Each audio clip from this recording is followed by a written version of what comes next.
নমস্কার, food life love চ্যানেলে আপনাদের সকলকে স্বাগত। আজ অনেক দিন পর, তাই না?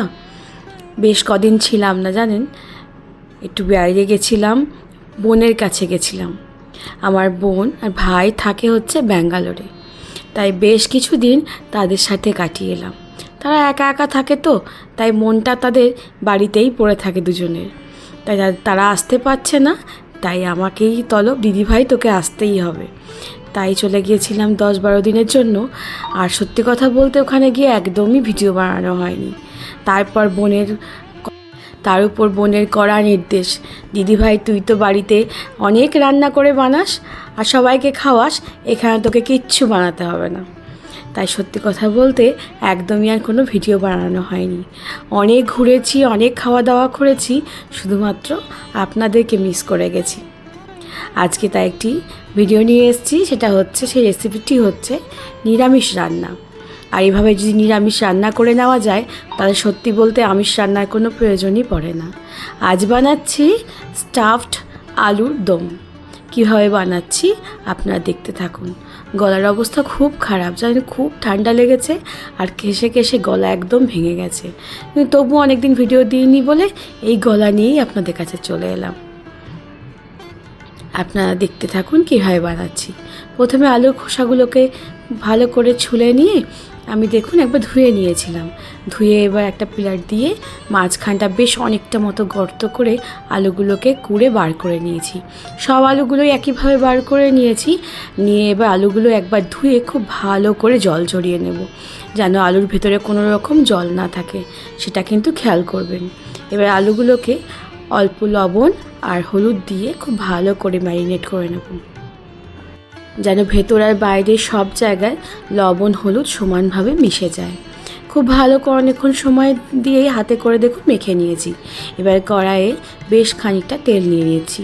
ওই ধরুন এখানে 5 টেবিল স্পুন মতো তেল হবে। সাদা তেল নিয়েছি। প্রথমে আলুগুলোকে খুব ভালো করে উল্টে পাল্টে না একদম 90% কুক হয়ে যাওয়া পর্যন্ত আমি ভাজা করে নেব। অবশ্যই একদম লো ফ্লেম করে ভাজবো, যাতে খুব ভালো করে আলুগুলো সিদ্ধ হয়ে যায়। আলুগুলো সিদ্ধ করার আলাদা করার দরকার নেই, একটু তেলের মধ্যে সময় নিয়ে ভাজা করলেই দেখবেন খুব ভালো সিদ্ধ হয়ে যায়। আলুগুলো ভাজতে থাক, ততক্ষণ ওদিকে চলুন আলুদমের স্টাফডটা বানিয়ে নিই। তার জন্য দেখুন এখানে বেশ অনেকটা মতো পনির নিয়ে নিয়েছি। এখানে 400 গ্রাম পনির আছে। পনিরটাকে প্রথমে আমি আরেকটা কুড়িয়ে নেব, যাতে সমান করে মাখতে গেলে না মশলাগুলো খুব ভালোভাবে মিশে যায়। এরকম করে দেখুন সব পনিরটা আমি কুড়িয়ে নিয়েছি। এবার এর মধ্যে কিছু মশলা দেব। তার আগে দেখি চলুন। হ্যাঁ, দেখছেন আলুগুলো কিন্তু খুব ভালো করে ভাজা হয়ে গেছে। এবার আর একবার উল্টে পাল্টে খুব ভালো করে তেল ঝরিয়ে নিয়ে তারপর তুলে রাখবো। একটু ওই যে গর্ত করা আছে ওই দিকগুলো একটু নিচু করে অবশ্যই ঝরিয়ে নেবেন, নাহলে তেলগুলো কিন্তু ভিতরে ঢুকে থাকবে। দেখছেন খুব ভালো করে ভেজে নিয়েছি, কিন্তু প্রায় 20 মিনিট মতো সময় লেগেছে আমার ভাজতে, আর একদম লাল লাল করে ভেজে নিয়েছি।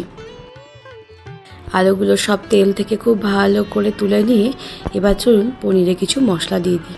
প্রথমে দিয়ে দিলাম ছোটো চামচের 1/2 চামচেরও কম গোলমরিচ গুঁড়ো, 1/2 চামচেরও কম গরম মশলা গুঁড়ো, তার সাথে কেশরি মেথি, অল্প হলুদ গুঁড়ো, তার সাথে কাশ্মীরি গুঁড়ো লঙ্কা আর ঝাল লঙ্কার গুঁড়ো। সবশেষে দিয়ে দিলাম ভাজা জিরের গুঁড়ো। জিরেটাকে একটু শুকনো খোলায় নেড়ে নিয়ে আমি হামাল দিস্তায় গুঁড়ো করে রেখেছিলাম।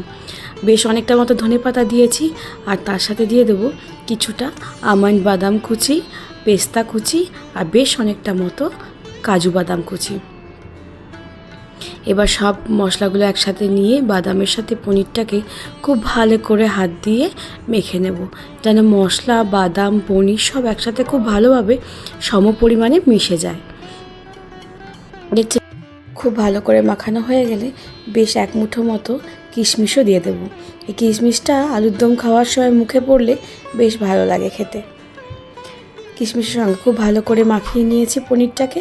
এবার দেখুন একটা করে আলু নেব আর খুব ভালো করে পনিরটাকে ভিতর অবধি একদম টিপে টিপে ভরে দেব, যতটা সম্ভব আর কি পুরটা ভিতরে ভরা যায়। এরকম করে হাত দিয়ে অবশ্যই চেপে দেবো। এরকম করে সব আলুগুলোই ভরে নেব। অবশ্যই খেয়াল রাখবেন আলুটা কিন্তু খুব ভালো করে ভাজা এবং সেদ্ধ হয়ে গেছে, তাই খুব বেশি করে পুর ভরতে গিয়ে আলুটা যেন ভেঙে না যায়। অবশ্যই এইভাবে মুখটাকে চেপে চেপে বন্ধ করে নেব পুরগুলো ভরে দিয়ে। এভাবে সব আলুগুলোই ভরে নেব, ভরে নিয়েই ফিরে আসছি। দেখছেন সবগুলো আলুতেই পুর ভরা হয়ে গেছে। খুব ভালো করে পুর ভরে নিয়েছি, যতটা ভালো করে ঠেসে ঠুসে ভরা যায় ততটা ভরে নিয়েছি। এবার চলুন কিছু মশলা বানিয়ে নেব। প্রথমেই দিয়ে দিলাম খুব অল্প পরিমাণ আদা কুচি, তার সাথে 3টে গোটা কাশ্মীরি মির্চ যাতে কালারটা খুব ভালো আসে। তার সাথে ছোটো চামচের 1 চামচ গোটা ধনে, ছোটো চামচের 1 চামচ গোটা জিরে, 4টে মতো গোটা শুকনো লঙ্কা আর একটা গোটা জয়িত্রী। এটাকে জল দিয়ে খুব ভালো করে একটা মিহি পেস্ট করে ঢেলে রাখবো। ঢেলে নিয়ে আর একটা মশলা করে রাখবো, সেটা হচ্ছে 1 মুঠোর একটু বেশি কাজু একদম অল্প জল দিয়ে মিহি করে একটা পেস্ট বানিয়ে রাখবো, যেন এটা ক্রিমি ক্রিমি হয়ে যায় একদম। এটাও হয়ে গেছে। এরপর আমি বেশ ঘরে পাতা দই ছিল, আপনাদের দোকানে দই হলেও হবে, অসুবিধা কিছু নেই। আমার ঘরে পাতা দই ছিল বলে সেটাই নিয়েছি। প্রায় 4-5 চামচ মতো নিয়ে ছোটো চামচে খুব ভালো করে ফেটিয়ে রেখেছি। এই 3টে জিনিস দিয়েই আমাদের গ্রেভিটা একদম খুব ভালো করে তৈরি হয়ে যাবে। এবার দেখুন আলু ভাজার পর যে এক্সট্রা তেলটা ছিল ওর মধ্যেই গোটা গরম মশলা আর 2 তেজপাতা ফোড়ন দিয়ে প্রথমে আদা জিরে ধনে যে গোটা মশলা বাটাটা করে রেখেছিলাম মশলা, সেটা দিয়ে দিয়েছি। তার সাথে বাটি ধোয়া একটু জলও দিয়েছি। এটা খুব বেশিক্ষণ না, 3-4 মিনিট পর্যন্ত একটু কষা করে নিয়ে তারপর এর মধ্যে আমি দিয়ে দেব হলুদ গুঁড়ো আর পরিমাণ মতো লবণ। লবণটা অবশ্যই আপনারা আন্দাজ করেই দেবেন। আর তার সাথে অল্প একটু মিষ্টিও দিয়েছি, চিনি দিয়েছি। আপনারা যদি মনে করেন তাহলে এটা স্কিপও করে দিতে পারেন। এবার মশলাটাকে খুব ভালো করে কষিয়ে নেব যতক্ষণ না খুব ভালো করে তেল ছেড়ে আসছে। দেখছেন মশলা যখন হাফ মতো কষানো হয়েছে তখন এর মধ্যে দিয়ে দিলাম টমেটো কিছু। ওই ছোটো সাইজে একটা টমেটোকে খুব ছোটো ছোটো করে কুচি করে নিয়েছিলাম। এবার খুব ভালো করে মিশিয়ে নিয়ে কষানো হয়ে গেলে দেখছেন খুব ভালো করে তেল ছেড়ে এসছে আর মশলাটা অনেকটা ঘনও হয়ে গেছে। ঠিক এই সময় দিয়ে দেব যেটা দইটা ফেটিয়ে রেখেছিলাম, সেই টক দইটা দিয়ে অবশ্যই সঙ্গে সঙ্গে কিন্তু আপনারা নাড়তে থাকবেন আর গ্যাসের আঁচটা একদম লো করে দেবেন, নাহলে টক দই না ফেটে যেতে পারে, মানে ছানা ছানা কেটে যেতে পারে। টক দইটা খুব ভালো করে গ্রেভির সাথে মিশিয়ে নিয়েছি। মিশিয়ে নেওয়ার পর এবার কাজু পেস্টটা আমি গ্রেভিতে দিয়ে দেব, দিয়ে একসাথে খুব ভালো করে কষতে থাকব। এখনই দেখছেন কালারটা কত সুন্দর এসছে।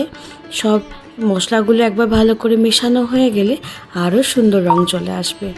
তবে এটা খুব বেশি হলদেটে হবে না, একটু সাদা সাদা ভাবই থাকবে, হালকা হলুদ আর একটু লাল লাল রং আসবে। কাশ্মীরি মির্চটা এই জন্যই আমি যে কোনো গ্রেভিতে বেটে দিতে পছন্দ করি, রংটা খুব ভালো আসে, মানে গুঁড়ো লঙ্কার থেকেও বাটা মশলায় রং ভালো আসে। ব্যাস গ্রেভি তো আমার একদম তৈরি হয়ে গেছে। দেখছেন আসছে না কি সুন্দর রংটা, খেতেও সেরকম হয়েছে। অবশ্যই নুন মিষ্টিটা একবার চেক করে নেবেন যে স্বাদটা ঠিক আছে কি না। তারপর দিয়ে দিলাম স্টাফড আলুগুলো, যেগুলো অলরেডি 90% কুক হয়ে রয়েছে। এটাকে ঢেকে আমি আরও 10-15 মিনিট একদম লো ফ্লেম করে কুক করে নেব, তাহলে বাকিটা সেদ্ধ হয়ে যাবে। ব্যাস 10-15 মিনিট পর ফিরে আসছি। ঢাকনা খুলতেই এত সুন্দর গন্ধ বেরোচ্ছে সে আর কি বলবো। আমাদের সব বাড়িতেই নিরামিষের দিন খাওয়ার খুব চিন্তা থাকে, কী দিয়ে রান্না করব, কী রান্না করলে সবার ভালো লাগবে। তো এইভাবে একবার স্টাফড আলুর দম বানিয়ে অবশ্যই আপনারা দেখবেন। আমি কথা দিচ্ছি আপনাদের স্টাফড আলুর দম খুব পছন্দ হবে। ভিডিওটা কেমন লাগলো অবশ্যই বলবেন আর একটা কমেন্ট করে জানাবেন যে আপনাদের ভিডিওটা কেমন লেগেছে। ভালো লাগলে একটা লাইক করে দেবেন আর শেয়ার এবং সাবস্ক্রাইব করতে একদম ভুলবেন না। সব শেষে ছোটো চামচের 1 চামচ ঘি দিয়ে আমি 10-15 মিনিট ঢেকে রেখে দিয়েছিলাম। তারপর গরম গরম পরোটা হোক বা যে কোনো রাইসের সাথে পরিবেশন করুন। আমার তো ওই ঘিয়ে ভাজা পরোটার সাথে স্টাফড আলুর দম খেতে বেশ লাগে। সবাই খুব ভালো থাকবেন, সুস্থ থাকবেন আর সকলকে ভালো রাখবেন।